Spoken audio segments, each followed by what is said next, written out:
Imagine, like, you go out and buy this state-of-the-art $2,000 dishwasher, Okay. and this machine, it guarantees it will save you an hour of scrubbing every single night. Sounds like a great investment. Exactly, yeah.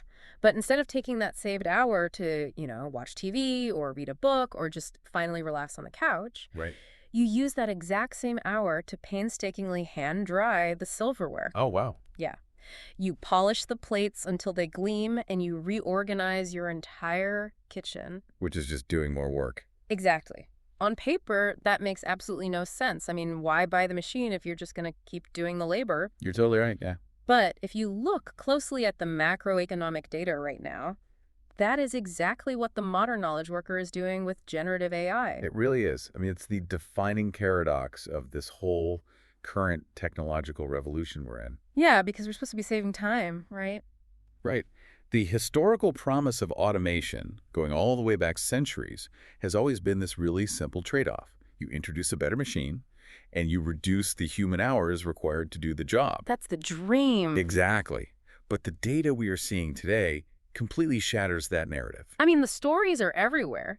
People are automating massive chunks of their day, their data entry, their code writing, drafting endless emails. Oh, yeah, the emails alone. Right. And yet, when we pull back and look at the macro trends, recorded wages and working hours are barely budging at all. It's wild. The machines are working at lightning speed, but we aren't clocking out at 2 p.m. We are still sitting at our desks until 5 or 6 or even later. Yeah, the hours haven't dropped at all. Which brings us to the source material for today's deep dive.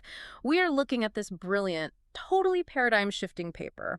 It's about how AI automation reshapes job design when workers actually enjoy their tasks. It's such a fascinating angle. It really is.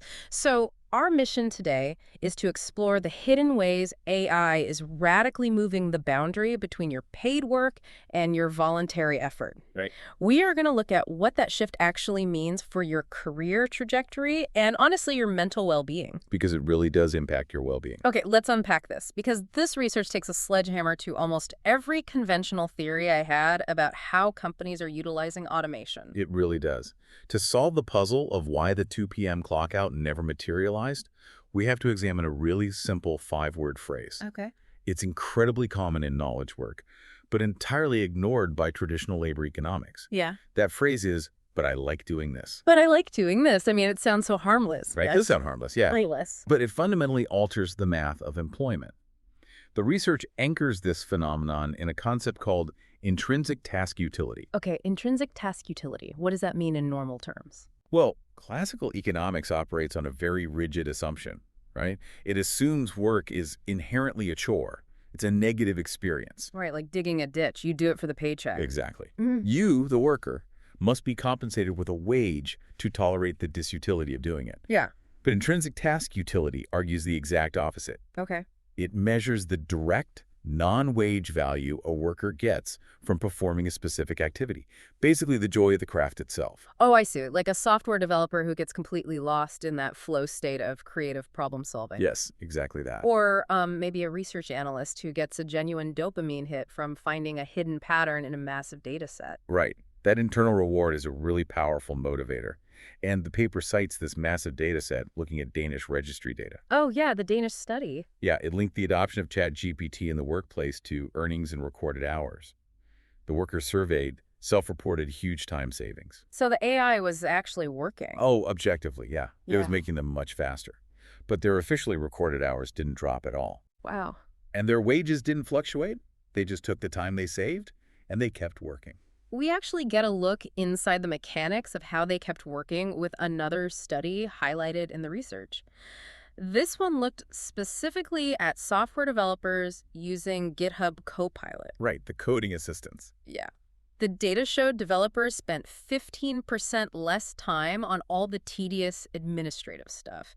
Like project management updates and writing documentation. The stuff nobody wants to do. Exactly. But they ended up spending 11% more time on their core coding tasks. They systematically replaced the chores they hated with the work they loved. But wait, I have to push back on the economic logic of this for a second, Go for it. because there's another study in this paper that showed mid-level professionals using ChatGPT We're completing their writing tasks 37% faster. Right, 37% is a massive jump. It's huge. If a tool makes me that much faster at my job, why on earth wouldn't I just take my Friday afternoons off? A lot of people wonder that. I mean, why am I giving that massive efficiency gain back to my employer for free? Going back to our dishwasher from the beginning of the show, I understand wanting a clean kitchen, but I don't want to spend my newfound free time scrubbing the sink. What's fascinating here is that we are not witnessing a mechanical substitution of labor. Okay, what do you mean? AI, in the hands of a knowledge worker, isn't just a replacement tool. It is a reallocation tool. A reallocation tool. Yeah. The reason you don't take Friday afternoon off is because the marginal utility, basically the sheer joy and professional satisfaction you get from that extra hour of doing the fun part of your job, is actually higher than the joy you would get from logging off. Wait, really? Higher than going home? For a lot of highly engaged workers, yes. You aren't scrubbing the sink, you are using the time saved by the dishwasher to finally cook that elaborate 5-course meal you've been dreaming about making. Oh, wow. So the worker is making a conscious, or I guess maybe even subconscious choice to reinvest their time. Exactly. They are pouring it directly into the parts of their job they find intrinsically rewarding. That makes a lot of sense, actually. Right. The firm isn't necessarily holding a metaphorical gun to their head demanding more output. The worker is volunteering this effort. Which completely upends the traditional cultural panic we've been hearing. The narrative for the last 5 years has been, the robots are coming for our jobs. Yep, the Terminator narrative. Exactly. But if we follow this logic, the robots are actually coming for the parts of our jobs we despise. And they're leaving us with the parts we love so much that we literally cannot stop doing them. And that realization requires organizations to drastically change their management strategies. I bet. Now that we understand the psychological mechanism of why workers are doing this, we have to analyze how corporations are reacting. Okay. The paper introduces a theoretical framework known as the 3 margins of automation. Let's break these margins down because this framework totally explains the corporate playbook right now. Right, so the first 2 margins align perfectly with our traditional understanding of efficiency. Margin 1 is replacement. Okay, replacement. This is automating the paid work. If an AI can process 5,000 invoices in the time it takes a human to process 10, you simply replace the human task with the machine. Makes total sense. Margin 2 is scale. You provide a worker with an AI tool, which makes their remaining work vastly more productive. Like a financial advisor handling twice as many clients. Exactly. Or a marketer generating triple the amount of ad copy in the same afternoon. That's the classic corporate dream, right? Replace the tedious bottlenecks and scale up the high-value human output. Yes. But Margin 3 introduces a completely counterintuitive strategy.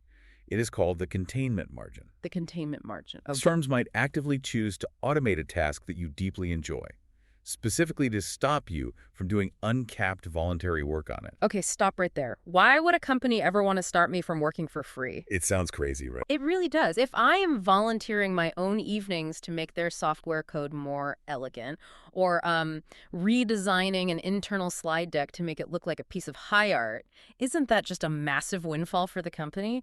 It is literal free labor. Well, unconstrained passion is actually a logistical nightmare for a highly optimized firm. Really? How so? We have to look at this from the perspective of resource allocation. A company needs predictable outputs and cost containment. Okay. When they hire you, they are paying for a complete bundle of tasks. If you go down a 10-hour rabbit hole perfectly refining a slide deck that only needed to be, good enough for an internal meeting, you are misallocating your cognitive energy. Oh, I see. Even if you're doing it off the clock, you are likely neglecting other necessary, perhaps less enjoyable tasks within your bundle. Right, because my brain is just fried the next morning. Exactly. Or worse, you are endlessly tweaking something that has severely diminishing returns. And that actually lowers the overall private value to the firm. Here's where it gets really interesting. This framework means companies aren't just automating tasks because the AI is smarter than us. Right. They might automate a task because we love doing it too much. It is a deliberate containment strategy. Management can easily enforce a minimum amount of work, right? Like a paid floor. Yeah, if you don't do the minimum, you get fired. Exactly. But management historically struggles to cap self-directed effort. I mean, how do you tell an employee to stop caring so much? You really can't. You can't. So the firm looks at a beloved task and says, our employees are oversupplying their labor here and messing up our operational predictability. Let's have the AI do it so they are forced to stop tinkering. That makes perfect, ruthless economic sense for the business. It really does. But we have to look at the human cost here. If organizations are deploying AI and workers are naturally blurring the lines between what they're paid to do and what they just want to do, what is this level of intensity doing to the workers themselves? It is creating a massive, highly camouflaged crisis of burnout. Camouflage burnout. Yeah. The research highlights the dark side of doing what you love when it is fueled by limitless AI capability. Okay. When you combine massive time savings with a worker's natural inclination to dive deeper into the fun stuff, the result isn't less work. The result is dangerously intensified work. The research actually dives into a recent study that looked at finance professionals. These are people whose entire jobs revolve around analyzing markets and building models. And the study found that finance professionals using advanced AI research tools were actually extending their workdays. Extending them. Yeah. The AI made them incredibly fast at pulling and synthesizing data, but instead of closing their laptops at 5 p.m., they used that unprecedented speed to run twice as many models. Wow. They started exploring completely new, obscure hypotheses. They dove so deeply into the weeds of the data that their cognitive load just skyrocketed. And there is other research that explicitly argues AI is an engine of work intensification. It creates a severe difficulty in disengaging from the job. Because the AI takes all the friction out of the work. Exactly. If you have a random thought at 9 p.m. about a project, you don't have to wait until tomorrow to gather a team. Right, you don't have to schedule a meeting. No, you just prompt the AI, and suddenly you are back in the flow state, working late into the night. That is so true. But we must be very clear on one vital distinction here. This is not a Dickensian sweatshop scenario. Right, it's not forced labor. There are no evil managers standing over these knowledge workers with stopwatches, demanding unpaid overtime. This is a subtle, systemic blurring of boundaries. Yeah. It is caused by the worker's own enjoyment of the task, mixed with an unspoken professional culture of overachievement. And it's all supercharged by the sheer capability of these new tools. It is self-inflicted. I want you to think about your own routine for a second. How often do you officially log off for the day, make dinner, sit down on the couch to watch a show? Yep. But then you open your laptop back up just to keep tinkering with a project. Not because your boss told you to, but just because the problem is interesting and you know your AI assistant can help you crack it quickly. Happens all the time. Every time you do that, you are giving away labor. You are unilaterally extending your own workday. And the craziest part is your company has absolutely no idea how to measure it. If we connect this to the bigger picture, traditional human resources metrics are completely failing to capture modern work intensity. They're completely blind to it. The whole concept of a full-time equivalent employee is buckling under the weight of generative AI. Payroll data only sees 40 hours. Right. You could easily have two workers with the exact same salary, the exact same job title, and the exact same officially recorded work week. Okay. One of them might be coasting, doing the bare minimum. The other is completely mentally exhausted from an AI-induced extended workday of voluntary, uncapped deep dives. So if output is skyrocketing and hours look flat on paper and your most passionate employees are quietly burning themselves out on fun side quests, how do companies actually survive this? It's tough. Because if you're a manager, you are flying entirely blind. You have a massive trilemma. You need to maximize output, contain your operational costs, and somehow not destroy the mental health of your best people. It is an incredibly delicate balancing act. But the research provides a corporate playbook, analyzing real-world interventions from top companies that are actively trying to solve this exact measurement and burnout crisis. Let's explore these interventions because this is where all the theory has to survive contact with reality. Right. Let's start with a scenario where the AI is actually generating more work for the human. Like, what if an AI system is constantly flagging minor errors and now a human has to check every single one? That sounds like a fast track to burnout. That is exactly what happened at Cisco Systems. Oh, no, really? Yeah. Their IT division piloted an AI-assisted network monitoring tool. The AI was exceptionally good at spotting anomalies in the network, but it began firing off alerts constantly. It caused massive stress for the IT engineers because they felt like they were suddenly on call 24 hours a day for every minor theoretical issue the AI uncovered. Because the AI never sleeps. Right. And they had zero control over the machine's sensitivity. So how do you fix that without just, turning the AI off? Cisco utilized a concept called procedural justice. They intervened by co-designing the alert system directly with the engineers who actually had to use it. Oh, nice. They gave the human workers explicit veto power over low-confidence AI alerts. They essentially allowed the workers to set the boundaries of the AI's reach. That's smart. Yeah, by giving the humans the leash to the AI rather than letting the AI dictate the human's workflow, their stress plummeted and job satisfaction recovered. Okay, but what if the problem is the exact opposite? What if the worker actually wants to do the extra work? Right. Let's say you have an employee who's just obsessed with getting the AI to do a task perfectly. How do you police an employee who is secretly tinkering with an AI prompt on their lunch break? IBM research faced this exact issue. They did. Yeah. They gave their scientists advanced AI tools to assist with massive literature reviews. But instead of saving time, management noticed that some researchers were spending excessive, uncapped hours just playing with the AI, Just playing with. endlessly refining their prompts, treating the AI like a puzzle, trying to get the absolute perfect, flawless output. Prompt engineering is highly addictive for knowledge workers. It's basically a slot machine for smart people. Exactly. You pull the lever and see if the output gets better. So how did IBM stop it? Through a strategy called capability building, IBM instituted explicit prompt budgets. Prompt budgets. Yes. They realized they couldn't just train their researchers on how to use the tools. They had to teach them metacognitive skills. They had to train their smartest people on how to set boundaries. Wow. Management established clear guidelines on when an AI summary was officially good enough. And they explicitly instructed researchers to stop expanding their effort on verification tasks once that threshold was met. So they literally had to tell them to stop trying to be perfect. They had to teach perfectionists how to accept imperfection to save their own cognitive bandwidth. But teaching someone to lower their personal standards sounds incredibly difficult to enforce. It is. Sometimes you just have to draw a hard line in the sand and drop the hammer, right? That brings us to Deloitte Consulting, who deployed a much stricter strategy based on absolute governance. Okay, what did they do? Well, Deloitte operates on a very rigid model of billable hours and specific client deliverables.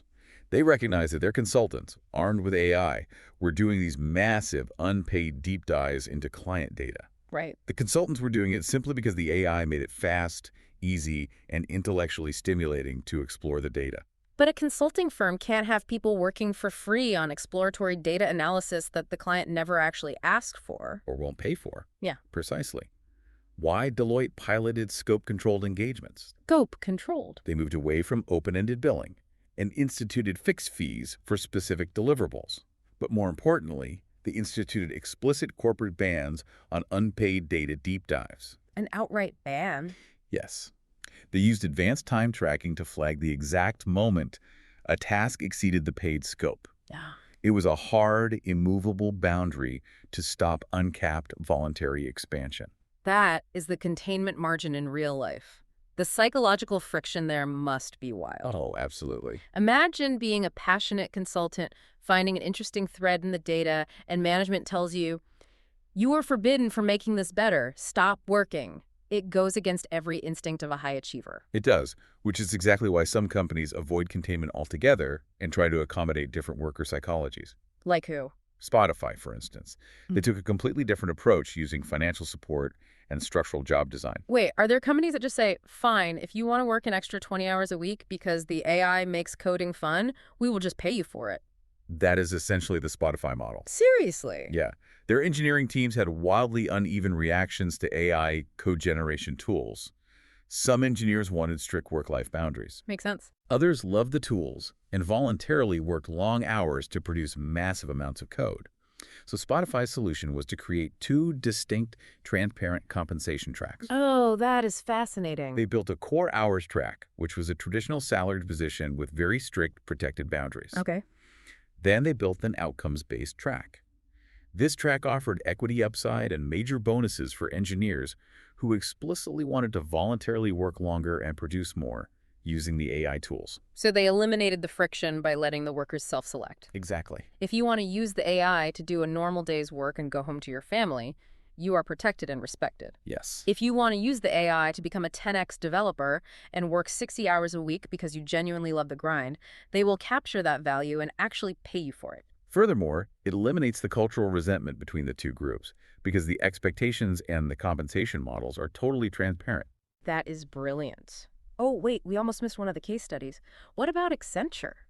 Because you mentioned time tracking being totally broken by AI earlier. Right. Accenture is a great example of solving the measurement problem. They piloted AI tools, but instead of relying on payroll data to track efficiency, they track time via very specific internal surveys. Oh, so they just asked the employees. Yes, they prioritized transparency. And they found that their consultants were spending all that saved time on much more meaningful client strategy. By not relying on rigid payroll data, they built trust through transparency. Oh. What all these interventions from Cisco to IBM, Deloitte, Spotify, and Accenture demonstrate is that there is no universal one-size-fits-all solution. Organizations have to A/B test their job designs with the exact same rigor they A/B test their software products. So what does this all mean? When you look at all these corporate strategies, the big takeaway is that companies cannot just hand you an enterprise ChatGPT license, pat you on the back, and say, good luck. No, they really can't. They have to fundamentally rewrite the psychological contract of employment. They have to figure out how to manage not just what you do for a living, but how much you actually want to do it. Automation in knowledge work has evolved way beyond simply replacing humans with machines. It is now an active, daily negotiation of the messy, highly blurred boundary between the work you are paid to do and the work you want to do. Yeah. The old psychological contract of you pay me for these exact prescribed 40 hours is rapidly eroding. For everyone listening, this is the perfect moment to audit your own time. Look critically at how you've been working over the last 3 to 6 months. Are you using AI to actually free up your afternoon? Or are you using it to trick yourself into doing 12 hours of highly stimulating fun work disguised inside an 8-hour day? This is an important question. Because if you are constantly tinkering after hours, you are expanding your work intensity, you are risking burnout, and your company's payroll data is completely blind to your struggle. I will leave you with a final, somewhat provocative thought to ponder. Let's hear it. If we follow this reallocation trend to its absolute logical conclusion, Okay. if AI eventually automates all the boring, mundane, foundational tasks, the basic coding syntax, the tedious data entry, the formatting of reports. Right, all the grunt work. And we only ever spend our time doing the highly complex, intrinsically rewarding work.